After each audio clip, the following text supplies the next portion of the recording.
Depuis que j'ai découvert l'objectif avec lequel je suis en train de tourner, c'est assez difficile de revenir en arrière. Aujourd'hui, on est à New York, je suis posé à Brooklyn, comme vous pouvez le voir, il y a la skyline derrière moi. C'est un coin assez chouette pour tourner une vidéo, du coup j'en profite. Et certains savent peut-être déjà, mais j'adore les grands angles. Globalement, toutes les focales en dessous de 24 mm, je trouve que c'est hyper cool puisqu'on peut avoir pas mal d'informations dans l'image, on peut avoir une belle symétrie, on peut bien utiliser les lignes et ça permet d'avoir de super belles images. Ça permet aussi d'avoir de plus en plus d'éléments dans le cadre et c'est quelque chose qui est plutôt chouette puisque quand on a une focale trop serrée, typiquement à New York, j'ai pris pas mal de grands immeubles, etc. J'étais très content d'avoir des grandes focales. Du coup, aujourd'hui, je voulais vous parler de l'objectif avec lequel je suis en train de filmer, qui est le 16 mm 1.8 de la gamme G de chez Sony. La qualité de cet objectif est incroyable et je pense que ça pourrait facilement rentrer dans la gamme G Master plutôt que la gamme G. Je ne sais pas exactement quelles sont les différences entre les deux, mais vraiment en termes de qualité d'image, c'est un super objectif. Un gros avantage de cet objectif, c'est déjà sa taille et son poids. Typiquement là, pour être à New York avec un setup le plus minimaliste possible, je suis hyper content d'avoir une toute petite optique qui a un très grand angle et qui est vraiment compact puisque j'ai pas envie de me trimballer une tonne de matériel avec moi quand je me balade dans New York. J'ai deux ponts, il y en a un juste là et un autre, le Brooklyn Bridge, qui est juste là. Et il y a un bordel pas possible, j'espère que ça ira en post-prod pour le son. Bref, une focale de 16 mm en full frame, ça vous permet de l'utiliser dans vraiment plein de situations. Si jamais vous avez une caméra avec un capteur APS-C, ça vous donnera une magnifique focale de 24 mm. L'ouverture à 1.8, ça en fait une focale vraiment versatile de jour comme de nuit. Et aussi un grand avantage, c'est que vous pouvez y ajouter un filtre ND. C'est pas toujours le cas sur les grands angles, souvent il y a des grands angles avec une lentille qui est vraiment épaisse et très bombée, ce qui fait qu'on peut pas rajouter de filtre circulaire au bout de l'optique. Sur ce 16 mm, c'est possible et donc c'est plutôt cool. Certains grands angles comme le 10 mm que j'ai également, parfois avec un filtre ND, ça fait beaucoup de vignettage et là typiquement j'ai un filtre ND actuellement au moment où je tourne cette vidéo.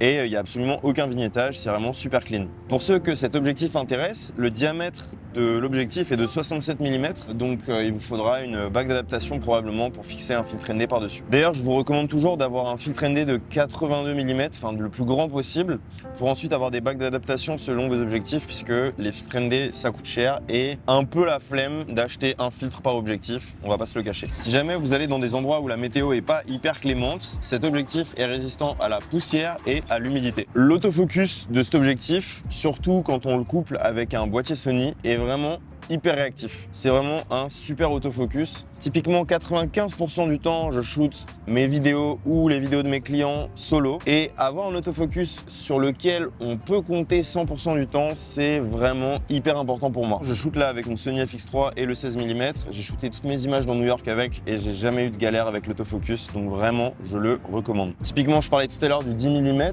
J'ai déjà eu plus de complications avec l'autofocus qui reste quand même assez bon, on va pas se le cacher, mais j'ai déjà eu plus de galères avec l'autofocus qui pompe un peu dans l'image avec le 10 mm. Vraiment, un des gros points forts de cet objectif, c'est qu'on peut vlogger en ayant la caméra à bout de bras sans problème.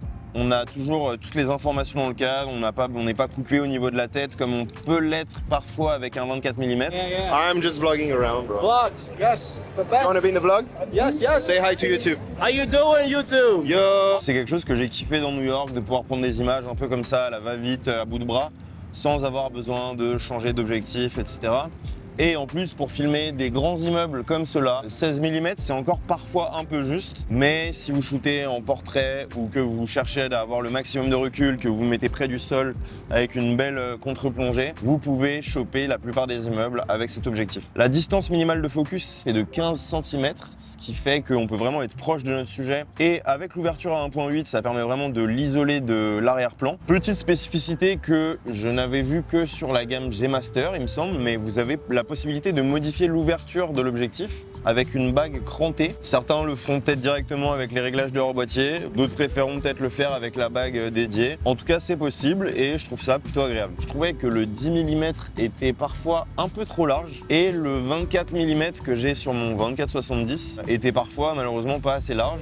Et je trouve que 16 mm c'est une bonne focale et en plus les lignes sont pas distordues et on garde un côté un peu cinématique, même si c'est un peu un mot galvaudé aujourd'hui. Et un côté avec les lignes qui sont quand même bien droites. Au niveau du prix, je l'ai acheté donné 980 € neuf à la boutique à côté de chez moi. Bref, pour conclure, cet objectif est compact, léger, il a un bon rapport qualité-prix, il a un très bon autofocus, donc vraiment c'est une super optique. Quelque chose qui peut peut-être rebuter certaines personnes, c'est que l'optique n'est malheureusement pas stabilisée. Après, si vous avez un capteur qui est déjà stabilisé et que vraiment vous utilisez un poil de stabilisation en post-production, ça peut largement faire le boulot. Bref, pour qui est cette optique, je pense que cette optique est adaptée à vraiment énormément de monde, que vous soyez un youtubeur, vlogueur, que vous soyez un professionnel qui fait de la vidéo immobilière, que vous soyez simplement un créateur de contenu sur les réseaux sociaux, vous pouvez avoir beaucoup d'éléments dans le cadre en format vertical. C'est un objectif qui est adapté à vraiment pas mal de choses, je pense, et qui a vraiment, je le répète, un très bon rapport qualité-prix. J'espère que cette vidéo vous aura donné un peu plus de clarté pour savoir si cet objectif est fait pour vous ou non.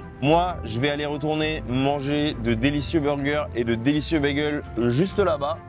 Et on se dit à très vite pour une prochaine vidéo. C'était Eli, ciao!